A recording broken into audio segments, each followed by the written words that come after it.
능력주의 분배 논리에 찬성하는 집단은 누구일까요? 한국여성정책연구원의 청년세대 공정과 젠더의식 조사에 따르면 사실상 능력주의에 기반한 분배 논리를 지지하면서 결과의 책임은 개인에게 있다고 보는 집단은 중상위 소득, 고졸 이상, 청년, 남성, 엘리트 남성이었습니다. 그러나 청년 모두의 목소리로 대변되는 공정성 담론이나 정책 방향 설정에서는 이 남성들의 청년 엘리트 남성의 목소리가 과대표되어 왔고, 이러한 경향성은 정치권의 포퓰리즘이 능력주의를 소환하면서 젠더를 갈라치기의 기점으로 설정한 것에서 잘 보여준다고 생각합니다. 실제로 청년 여성의 경우에는 능력주의와 불화하지는 않지만 공정사회 기준에 대한 응답으로 차이가 차별이 되지 않는 사회를 1순위로 꼽았고, 청년 여성의 공정의식은 소득으로 분류를 했을 때 고소득 남성보다는 저소득 남성과 비슷한 것으로 나타났습니다. 슬라이드에서는 청년 세대 공정사회 기준 그림을 가져왔는데요. 청년은 그것과는 다르게 차이가 차별이 되지 않는 사회를 공정사회 기준으로 뽑은 것에 대한 인식이 그 기성세대에서는 크게 드러나지 않습니다. 그렇다면 청년 세대의 공정 기준이 이렇게 차이에 민감한 이유가 무엇일까요? 어째서 공정이 제로섬처럼 느껴지게 되는 것일까요? 페미니스트 정치 철학자 아이리스 마리온 영의 능력주의 비판에 따르면 그는 기존의 분배 패러다임이 권력과 권리와 같은 사회 가치적 요소까지도 재화로 인식되어서 분배할 수 있는 것으로 본다고 비판했습니다.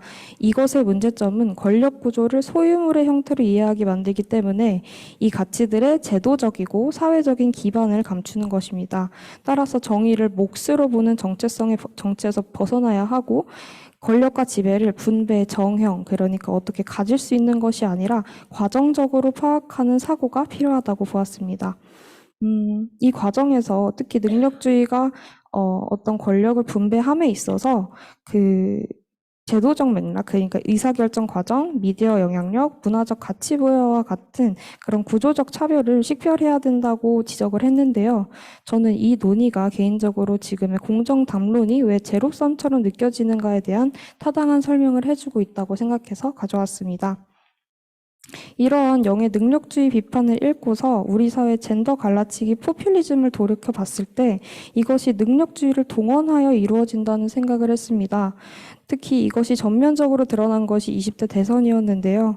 대한민국 대표 보수정당 국민의힘 당대표 이준석과 그를 비롯한 많은 정치인들은 그 정도의 차이는 있으나 실력주의를 전면에 좀 앞세우면서 구조적 차별은 없다고 말했습니다.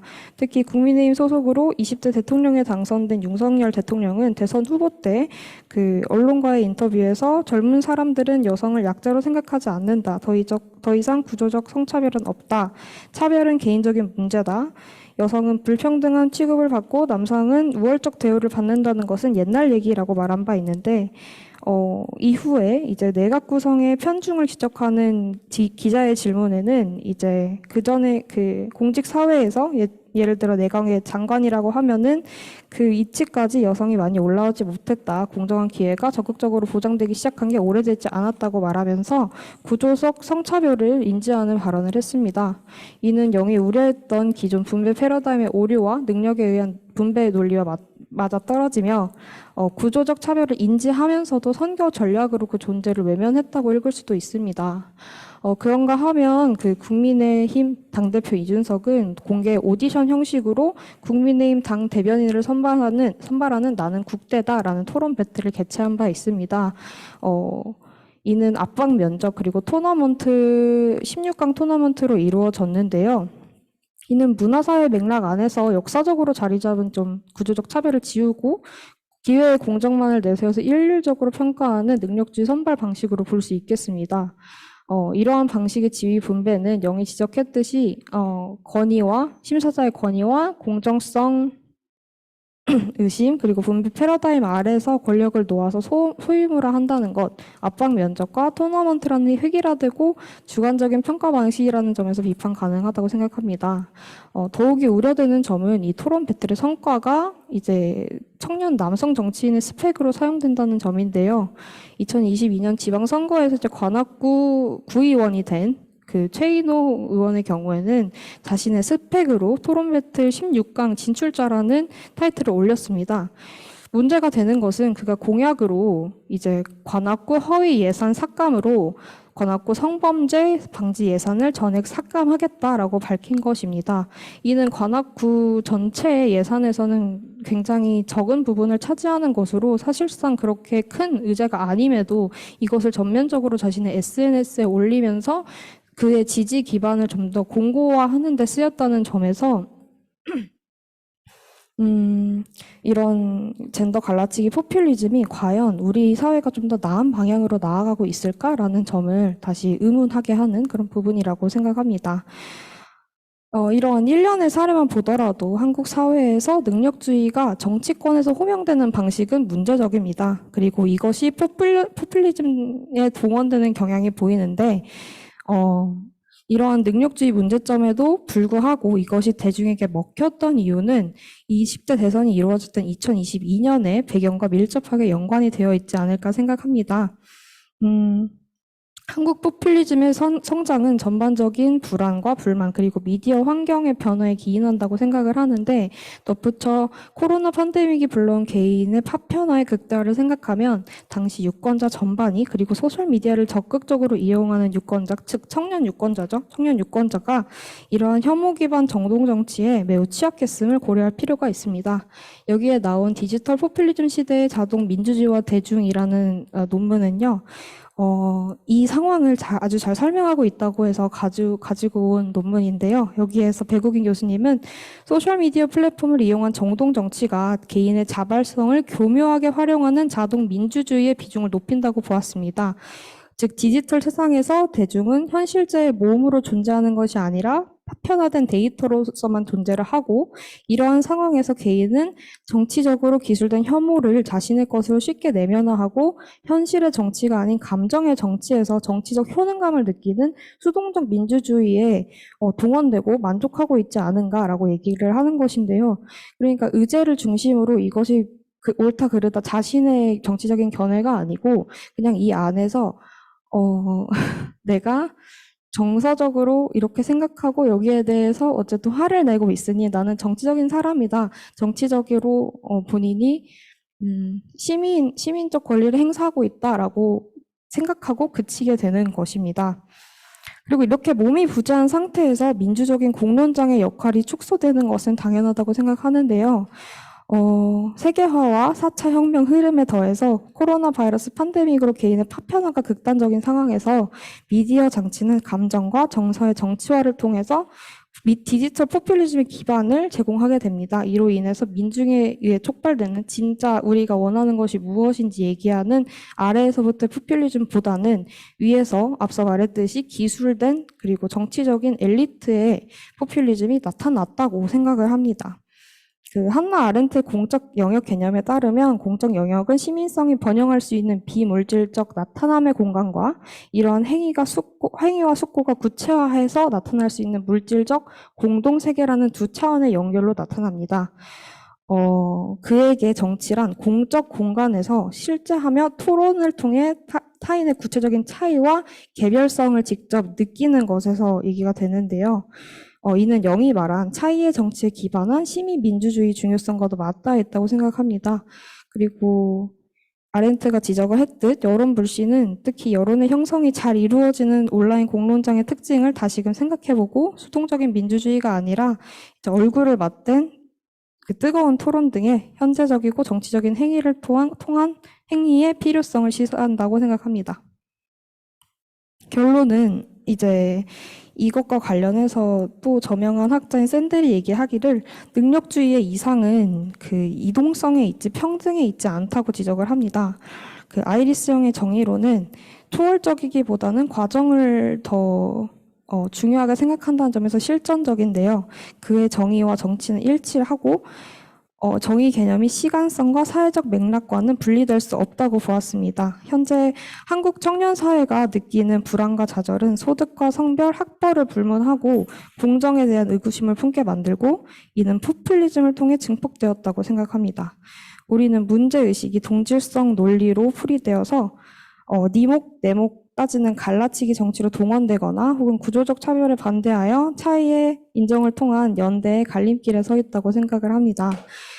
여기에서 연대를 택하는 것이 중요하다고 생각하는데요. 덧붙여 마지막으로 이렇게 남성의 울분을 정치적으로 동원하는 것과는 별개로 그들이 남성으로 정체화하는 것 자체는 백래시로서 우리 사회를 후퇴시키는가 하면 그렇지 않다고 생각합니다. 그동안 남성과 남성적인 것이 보편적인 인간과 기준으로 작동되어 왔다면 그들이 본인을 남성으로 정체화하고 젠더화한 것은 그동안의 사회적 기준의 균열을 말하는 것이지 않을까라고도 긍정적으로 생각해보고 싶습니다. 네. 따라서 이제 차이의 정치 그리고 그것을 통한 연대를 다시금 말씀드리면서 발표 마치도록 하겠습니다. 감사합니다. 네, 이 발표자의 지난 1, 2년간의 이 어떤 연구와 학술적인 탐구의 방대한 궤적을 보여주는 그런 발표가 아니었나 이런 생각이 듭니다.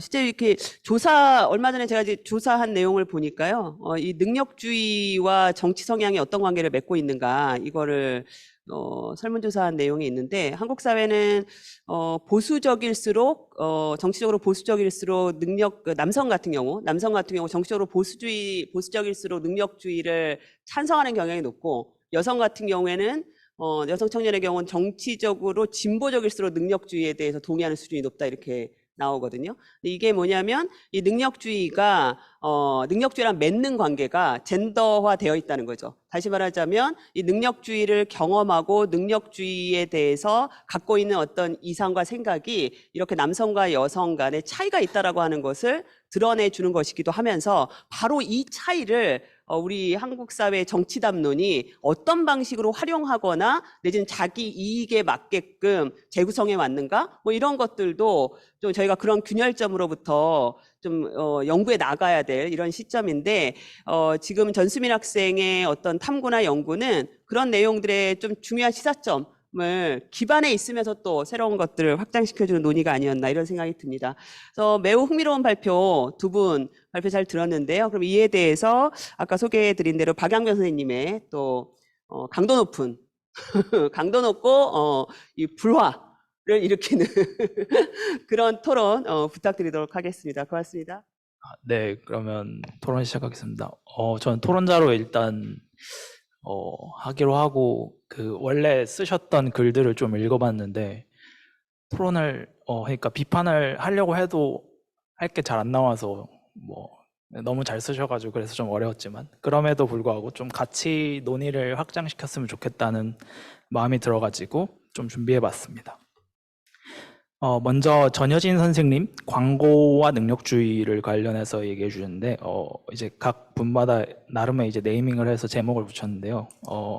먼저 능력이라고 불리는 것의 다층적 속성 드러내기, 다층적 속성을 드러내면 어떨까 하는 얘기로 했습니다. 그래서 전여진 선생님은 이제 공익 광고, 커피 광고 사례를 비판적으로 검토하셨고, 그리고 이제 한국 현대사회가 능력주의가 짚어내고 있지 못하는 그러나 중요하게 다뤄져야 될 단면들을 섬세하게 분석해 주셨습니다.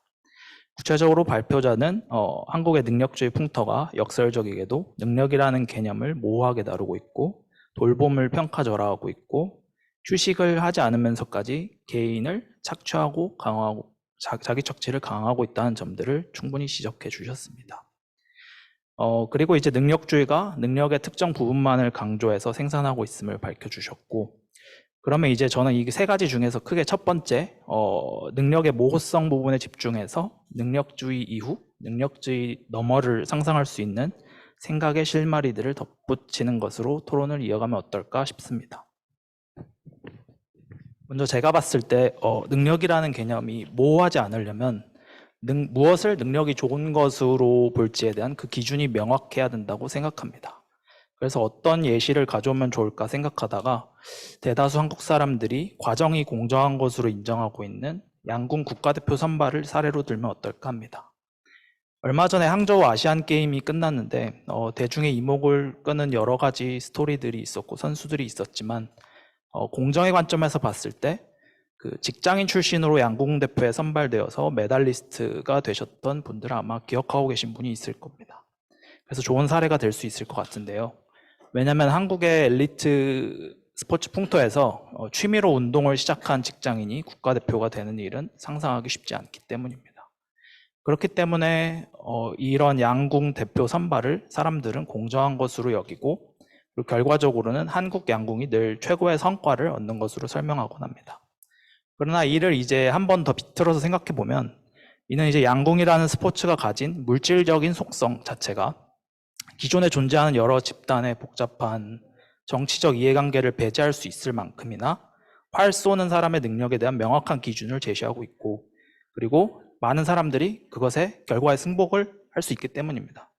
다시 쉽게 말하면 관역의 정중앙에 가깝게 맞출수록 점수를 많이 얻잖아요. 그래서 이제 이런 사회에 속한 안정된 그 합의를 바탕으로 이루어지기 때문에 과정과 결과가 모두 공정하고 능력주의적으로 운영된다고 하더라도 존중받기 쉽고 잘 유지되고 있는 것 같습니다.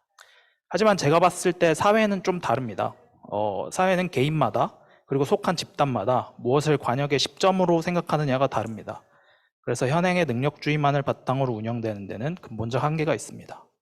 발표자분께서 잘 말씀해 주신 것처럼 현대 한국 사회의 능력주의는 다른 종류의 10점이 있다는 것을 고려하기보다는 효율성 논리에 따른 한 줄 세우기에 가깝다고 볼 수 있습니다.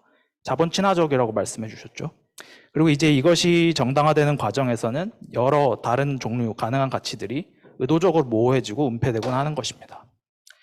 그래서 저는 하나의 강력한 논리만이 정답처럼 여겨지는 대문자 능력을 소문자 능력들로 해체하고, 그리고 그것이 지닌 다층적 속성을 드러낼 필요가 있다고 생각합니다.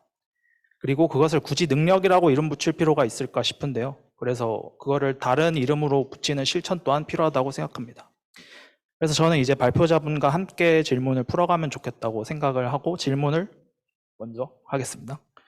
현재 한국 사회의 능력주의가 능력으로 부르는 것들이 발표자의 주장대로 돌봄의 가치를 삭제하고 개인의 자기 착취를 강화시키고 있다면, 그러면 능력이 어떤 가치로 대체될 때, 어떤 이름으로 다시 불릴 때 이런 것들이 제자리를 찾을 수 있을까요? 그다음 바로 이제 그다음에 이제 전수민 선생님에 대해서 이제 발제문을 준비했어요. 이것도 이제 이름을 붙였는데, 저는 이제 정체성 정치 그리고 차이의 정치에서 실천의 정치로라는 제목을 붙여봤습니다. 먼저 이제 발표자분은 청년 젠더와 관련한 담론이 이제 한국의 정치권에서 어떻게 능력주의와 결부돼서 이용되는지를 비판적으로 바라봐 주셨고, 그리고 이제 여러 정치 철학자들의 정의론을 바탕으로 제도권 정치가 어떻게 청년과 공정이라는 키워드를 연결해서 사용하고, 그리고 특정 집단을 과잉 대표하고 있는지를 잘 분석해 주셨습니다. 특히 이제 젠더와 관련해서는 혐오에 기반한 정동 정치가 수행되고 있다고 분석해 주셨고, 결론적으로는 갈라치기 전략을 사용하는 우파 포퓰리즘의 위험성을 지적해 주셨습니다. 그리고 이제 결론으로는 포괄적 사회로 나가기를 제안해 주셨는데요. 저는 이 중에서도 젠더와 관련된 논의를 좀 집중을 해서 어떻게 하면 실천의 정치를 상상할 수 있을지 한번 같이 토론을 만들어 가보자 합니다.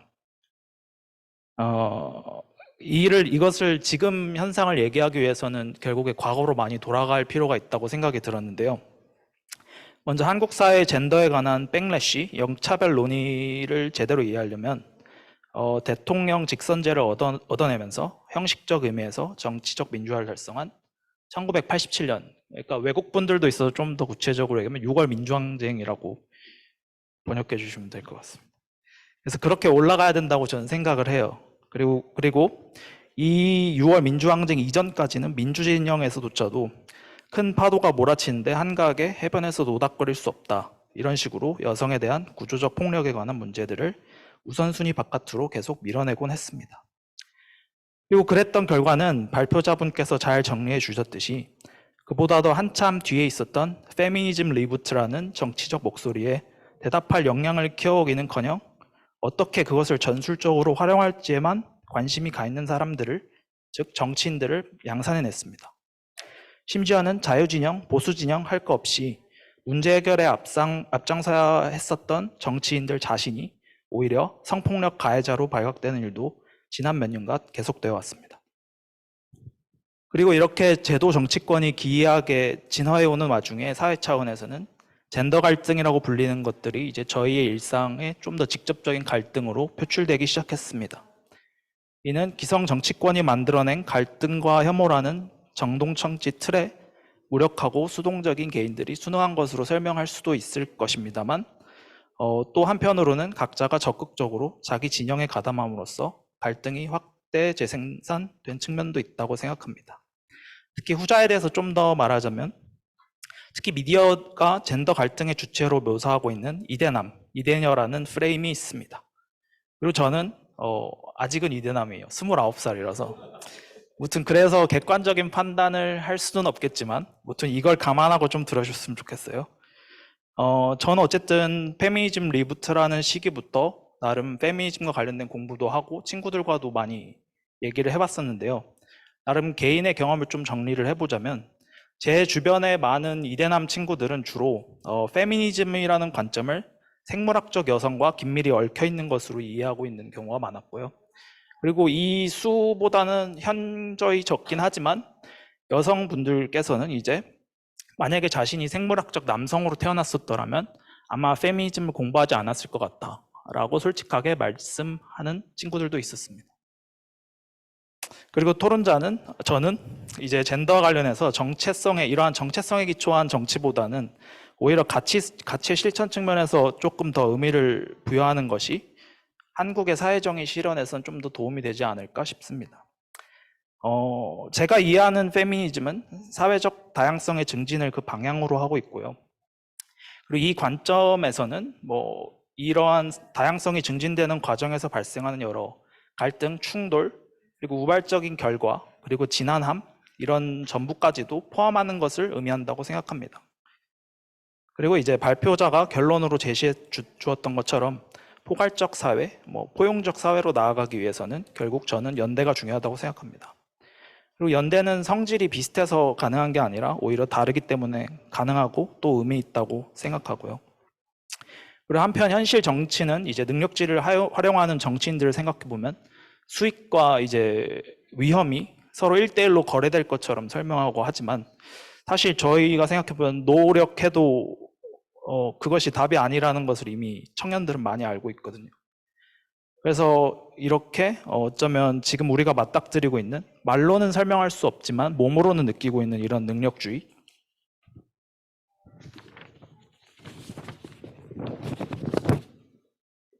대한 불편함들이 이미 실천의 정치가 시작되었다는 것을 알리는 건 아닐까 싶습니다. 그래서 이제 질문을 같이 풀어갔으면 좋겠는데요. 이런 젠더 관련 담론들이 특히 청년 세대에서 갈등의 핵심으로 여전히 있는데, 근데 이제 청년 세대들이 혐오 정치에 쉽게 순응하지 않는 실천 중심의 정치를 지향한다면, 우리는 어떤 연대의 모습을 상상할 수 있을지, 물론 제가 답을 아는 건 아니지만 같이 고민해 봤으면 좋겠습니다. 이상입니다. 네, 이 발표자들 입장에서 가장 환호하는 토론을 해주시지 않았나 이런 생각이 드는데요. 발표 내용을 그 의도와 내용까지 꼼꼼하게 검토를 해주셨을 뿐만 아니라 질문을 정확하게 적시해 주시면서 이 발표자가 이 질문에 잘 적극적으로 또 대응하고 준비할 수 있도록 해주신 것 같아요. 먼저 이 발표자들의 답변을 좀 듣는 시간을 가질 텐데 혹시 지금 플로어에 계신 분들 중에서 그 질문에 좀 얹혀서 토론자의 어떤 토론 내용에 얹혀서 내가 좀 이런 얘기 좀 더 하고 싶다 이런 내용이 있으시면 지금 해주셔도 좋을 것 같은데 어떨까요? 없을까요? 그러면 이 발표자들이 답변을 또 하는 동안 또 그 기회를 이용해서 한번 좀 생각 정리해 보시면 좋을 것 같아요. 질문 한번 좀 준비해 주세요. 네, 그러면 누구부터 할까요? 전현진 학생부터. 네. 네, 정말 재밌는 토론문이었습니다. 맞아요.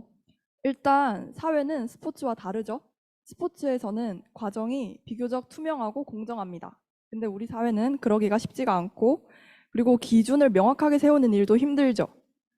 그런데 제가 제 발표 내용에 비추어서 제안을 드리고 싶었던 점은 양궁이 과정이 관역에 싸맞춰서 그 점수판에 바로바로 점수가 나오기 때문에 공정한 건 맞지만 그런 양궁이라는 재능을 어떻게 발견하게 되었을까? 저는 이 점을 더 질문드리고 싶습니다. 스포츠라는 재능을 발견할 수 있었던 기회, 그 재능을 키울 수 있었던 기회는 어떻게 마련되는 것일까?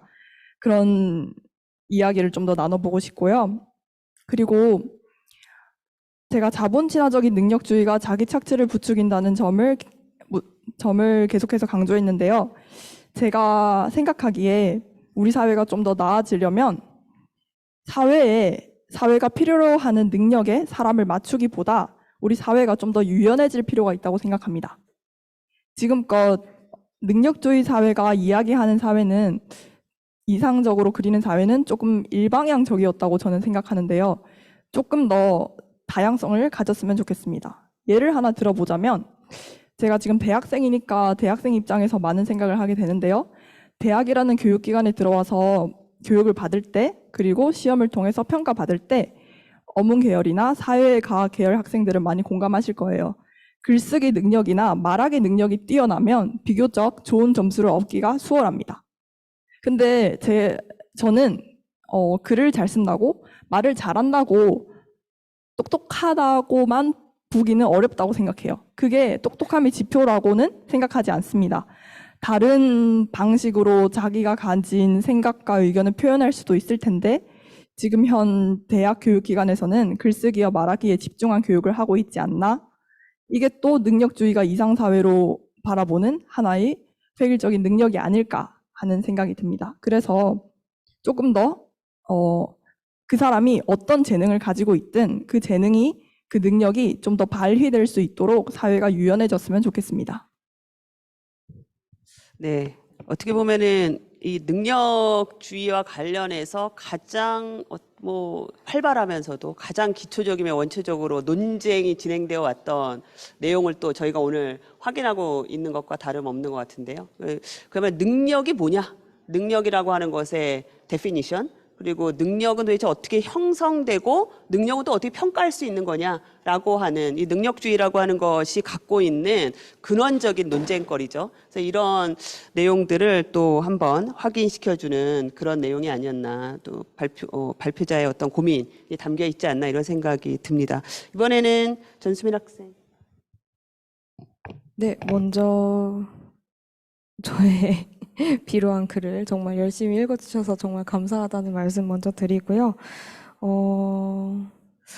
혐오 정치에 쉽게 순응하지 않는 실천 중심의 정치를 지향한다. 여기에서 정체성 정치와 대비되는 개념으로서의 차이의 정치, 거기에서 나아간 실천의 정치를 얘기를 하기는 했는데요. 이게 더 이상 이렇게 분배 패러다임, 그러니까 그런 사회 가치들과 같은 어떤 정의나 공정이나 권력과 같은 그런 사회 가치들을 분배 패러다임 속에서 생각하기보다는 이것이 우리가 평등하게 나눠 가질 수 있는, 즉 공유할 수 있는 것으로 생각하는 어떤 사회적인 상상력이 필요하다고 생각을 합니다. 그래서 아마도 아이리스 영이 그 결과적인 것보다는 과정적인 것에 좀 더 주목하자고 얘기를 하지 않았나 생각을 하고요. 그리고 지금까지의 이제 정의관이라는 것이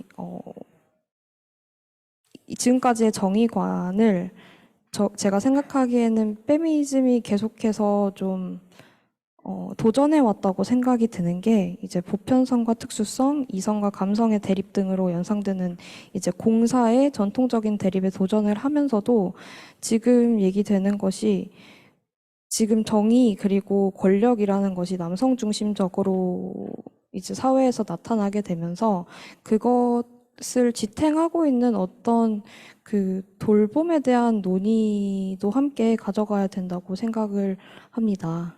네, 그래서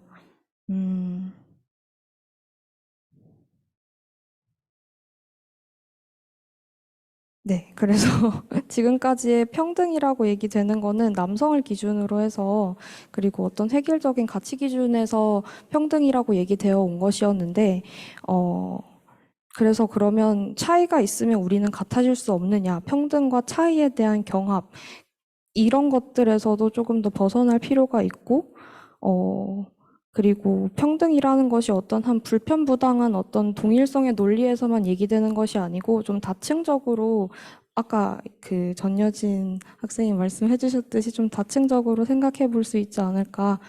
그런 사회적 상상력이 가능할 때 우리는 또 다시 얼굴을 맞대고 얘기를 하면서 너는 생각보다 나보다 다르지 않구나. 혹은 너는 생각보다 그러니까 우리는 어떤 정체성에만 멈춰 있지 않고 가변적인 존재구나라는 것들을 이해하는 게 중요하다고 생각을 합니다. 네. 네, 어떻게 보면 좀 연결이 되는 것 같아요. 전여진 학생의 발표와 또 이 토론에 대한 어떤 답변이 갖고 있는 어떤 핵심이 능력의 개념과 형성과 평가라고 하는 것이 갖고 있는 또 토론자 선생님의 말에 인용한다면 그 다층성이겠죠, 그죠? 그런 것들 속에서 이것들이 계속 문제적인 방식으로 우리 사회가 정의되고 있는 거 어떻게 우리가 다룰 것이냐 이런 것들이 굉장히 좀 중요하다 이런 말씀을 해주셨다면 전수민 학생은 거기서 좀 나아가서 능력의 주체가 도대체 누구였는가? 우리 사회에서 이 능력주의의 주체로 누가 호명되어 왔는가? 사실은 남성으로 동일시되어 왔음에도 불구하고 그것이 인간 전체를 대표하는 것처럼 우리 사회가 만들어 온 것은 아닌가? 그러니까 그 질문이 바로 페미니즘이 능력주의에 대해서 비판하는 핵심적인 어떤 내용이 아닌가 싶다 이런 말씀을 하시는 것 같아요. 그렇게 되면 돌봄이라고 하는 것이 저희의 어떤 고민 안에 들어오게 되는 거죠, 그죠? 이게 돌본다라고 하는 것은 결국 임신과 출산을 할 수 있는 주체를 전제하면서 나올 수 있는 개념이기 때문에 우리 사회가 어떻게 그동안 효과적으로 이 돌봄을 비가시화하고 또 저평가하고 배제해 왔는가라고 하는 것은 능력주의가 갖고 있는 이 능력의 주체라고 하는 것을 우리가 새롭게 고민할 때 좀 우리가 사고할 수 있게 되는 거 아닌가 이런 논의로 좀 이어진 것 같습니다. 되게 짧은 시간인데도 불구하고 능력주의와 관련해서 저희가 수행하고 또 고민해야 될 쟁점들이 참 많이 얘기되지 않았나 이런 생각이 드는데요. 사회자로서 굉장히 가장 곤란한 어떤 상황을 맞이하고 있어요. 보통은 이럴 시간이 부족해서 문제가 되는 경우가 많은데 시간이 남는 이런 상황이 좀 발생을 하고 있어요. 그래서 질문, 좋습니다. 네, 이 플로어에서 이 사회자의 어떤, 예, 네, 김민철 선생님. 네. 예. 우선 전여진 선생님께 드리고 싶은 질문은 그런 생각은 못 해보셨는지, 그러니까 우리가 능력주의 번역을 잘못했다고 저는 생각을 하는데요. 메리토크라시라고 하는 건 기본적으로 질서를 얘기하는 거죠. 그러니까 지배의 질서를 얘기하는 건데 이 메리토를 우리는 그냥 개인의 능력이라고 자꾸 생각하게 만든다. 그 질서가 요구하는 능력에 대한 얘기. 그러니까 누가 더 잘 수능하냐, 누가 그 질서를 유지하고 재생산하기 위한 뭐 시험을 잘 보느냐, 이제 이런 것이다. 그러니까 메리토크라시라는 말 자체가 개인의 다양한 능력에 대한 이야기를 배제한 질서를 얘기하는 것이죠. 그러니까 다양성이라든지 자기의 재능을 그러니까 재능이라는 말을 우리는 메리토라고 이해하기는 어렵다. 이거는 탤런트라는 다른 의미다. 그러니까 능력주의를 그러니까 메리토크라시를 비판하고 각기의 재능을 발굴하게 하고 발견하게 하려면 그 자체가 메리토크라시라고 하는 질서를 넘어서야 되는 거거든요. 탈질서적이어야 되는 겁니다. 근데 이제 그런 부분에 대해서는 혹시 이제 생각을 해보셨는지. 근데 제가 듣기로는 메리토크라시를 비판을 하는데 그 질서 안에서 나의 다양한 우리를 인정해 주세요라고 하는 좀 청원 같은 걸로 이제 들리는 측면도 있다라고 하는 거고요. 그 부분에 대한 생각을 해보셨는가, 그거에 대해서는 또 어떻게 생각하시는가 여쭤보고, 전수민 선생님한테는, 그러니까 젠더로 동원되고 있는데 그런 젠더의 질서들을 이제 파괴하는 방법은 무언가? 제가 조금 엉뚱한 이야기인 것 같습니다만 제가 이제 집에서 이렇게 보통 글 쓰고 공부하고 작업할 때 치마를 입으면 굉장히 편하겠다. 그래서 치마를 사려고 찾아봤는데 다 치마 바지는 있는데 치마 자체는 없는 게 전 치마가 꼭 입고 싶은데 그래서 내가 치마를 한번 뭐 만들어서 팔든지 해야겠다. 나 저렇게 나 같은 사람을 위한 이제 이런 부분 생각을 했는데 제가 놀래요. 우리 아이들이나 학생들도 제가 치마를 찾아서 입고 글을 쓰고 공부를 하고 싶고 뭐 이제 이렇다라고 하면 근데 저는 왜 그런지는 모르겠는데 제가 남자다, 남자다워야 해라고 하는 그런 의식을 해본 적이 없거든요. 그런데 좀 이렇게 너무 이렇게 좀 마초 같다는 비판은 또 들을 때도 있어요, 살면서. 근데 여성스러움, 남성스러움 이 부분들, 그러니까 젠더라고 하는 것 자체가 사회적으로 이제 결정된 어떤 이제 성적 차이 부분에 대한 얘기를 합니다만 우리가 이 젠더 논의를 너무 이제 사회적인 부분으로 하는데 오히려 거꾸로 젠더의 부분들을 해소하는 부분에 있어서 자기 안에 여성성, 자기 안에 남성성 뭐 이런 부분들이 다 있는 거죠. 우리가 이제 그거를 생물학적인 신체 구조로 남성과 여성으로 구분해서 그렇지만 뭐 돌봄에 대한 혹은 뭐 용맹하게 뭔가 나가갖고 해결해야 된다는 이 부분들 다 갖고 있는 거라고 저는 이제 생각이 드는데 그런 부분에 대한 주목하는 논의는 없는지 이제 그 공부하시면서 내 안의 여성성, 내 안의 남성성 이 부분들을 다 통합하는 그래서 상황과 어떤 삶의 현실 속에서 무엇이 이제 발휘되어야 하는지 이제 어떤 그런 부분에 대한 논의들 그런 건 없는지 그거는 박양범 선생님 저 질문하고도 그 연결이 돼 있는 것 같아요. 왜 우리는 자꾸 그런 생물학적이고 이제 신체적인 차이 부분 속에서의 남성과 여성을 자꾸 이제 이야기를 하게 되는가?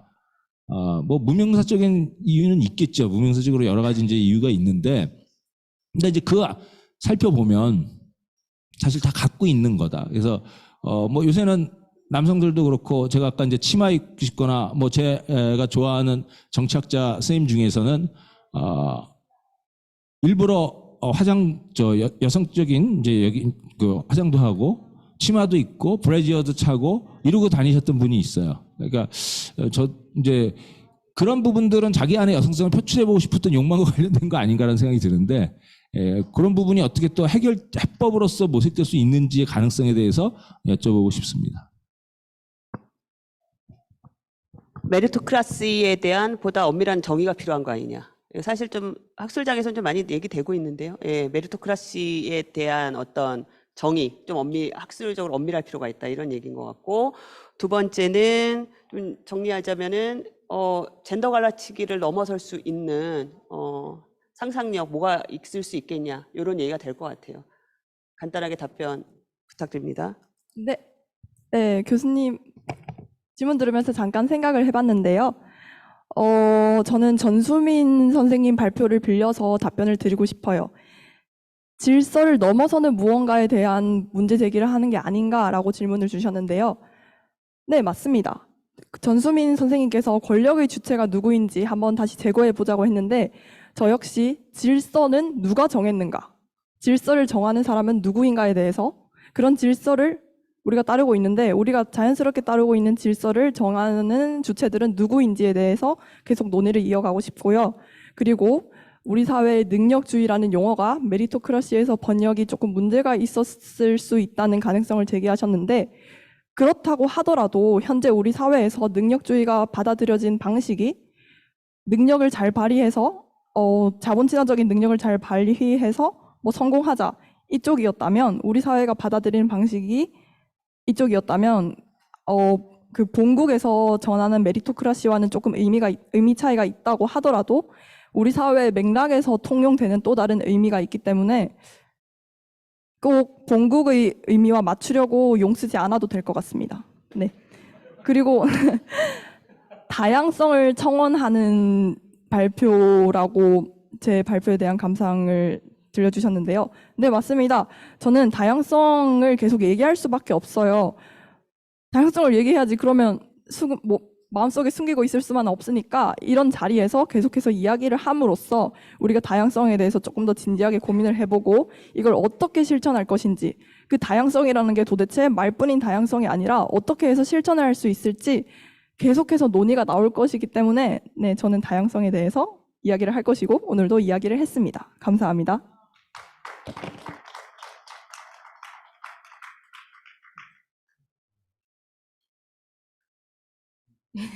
네, 이제 그 젠더 이분법을 넘어선 어떻게 좀 다양성의 상상력을 어떻게 우리가 정치의 장에서 표출할 수 있을 것이냐에 대한 논의는 이제 치마로 말씀해 주시기는 했지만, 좀 다양한 레프레젠테이션이 필요하다고 생각을 합니다. 그래서 이제 정체성 정치로 계속 환원이 되는 거는 내가 그 정치인이나 어떤 정치적 성향과 내가 이제 조응하거나 아이덴티파이 할 수 있기 때문이라고 생각이 드는데요. 그래서 특히 권력이나 이런 어떤 공적인 영역에서의 레프레젠테이션이 여러 가지가 있게 된다면 그 개인 자체도 본인의 다양성을 표출하고 거기에서 내가 어떤 성별적인 것으로 환원되지 않고 조금 더 많은 다양성 그리고 선택할 수 있는 옵션들이 늘어나지 않을까. 그렇게 되면 편견에서도 조금 더 자유로워지고 이제 권력을 공유하는 것에 대해서 덜 거부감을 느끼지 않을까 생각합니다. 감사합니다. 네, 애초에 제가 질문을 던질 때 이제 같이 답을 하자고 했으니까 반박보다는 좀 첨언하는 방식으로 답도 다시 하겠습니다. 먼저 이제 전여진 선생님 논의에 대해서 저도 이제 양궁적인 논리가 사회에 적용되지 않는다고 생각하기 때문에 동의하고요. 그리고 이제 한국 사회에서 막 인재라는 말을 많이 쓰잖아요. 근데 이제 인재라는 말도 생각해 보면은 제목이라는 뜻이잖아요. 그러니까 제라는 말이 한자로. 그래서 어딘가에 쓰여야 될 대상으로 아마 사람들을 생각하고 그게 아마 메리토크라시에서 말하는 일종의 논리인 것 같고 그 안에 이제 뭐 젠더적인 것도 있고 여러 가지 복잡하게 들어가 있는 것 같다는 생각이 들었습니다. 그리고요.